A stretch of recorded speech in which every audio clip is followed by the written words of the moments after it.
Здравейте! В този урок ще преминем през процеса на инсталация.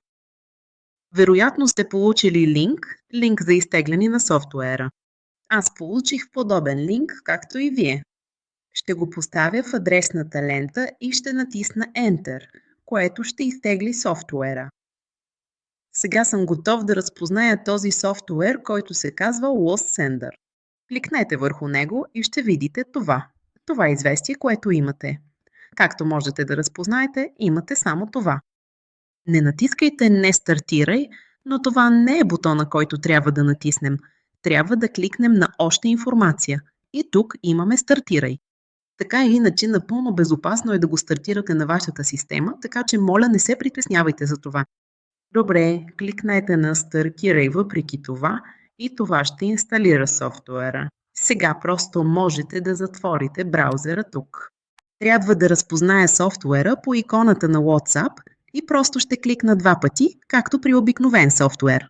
Тук ще видя този екран за активация и на този екран трябва да въведете лицензионния номер за активация, който сте получили от нас за 5-дневния безплатен пробен период. Така че аз просто ще въведа моя, след това ще кликна на "Потвърди" и сега ще се отвори софтуера. Добре, ето го софтуер. Следващото нещо, което искаме да направим тук, е да свържем нашия WhatsApp номер, който ще използваме. И за това ще кликна върху бутона "Акаунти". Добре, и тук ще избера "Добави нов акаунт" и ще дам име на този акаунт. Например, MyLinic. И акаунта беше добавен успешно.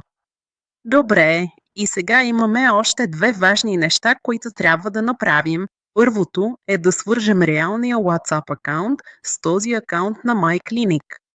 И за това ще кликнем върху "Зареждане". И ще прегледаме този QR код, като навигираме на телефона си до номера в WhatsApp, с който ще работим. Ще кликнем върху 3 точки, след което ще кликнем върху "Връзка в устройството" и ще прегледаме QR кода. И ето ни. Просто му дайте няколко секунди, за да синхронизира всички чатове, които имате там. Добре, сега, след като видите, че акаунтът е зареден, просто можете да кликнете върху бутона X тук.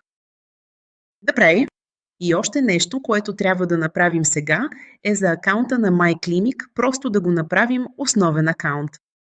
Добре, като кликнем с десния бутон на мишката върху него и го зададем като основен акаунт. Добре, и сега имаме този зелен знак върху нашия акаунт на MyClinic.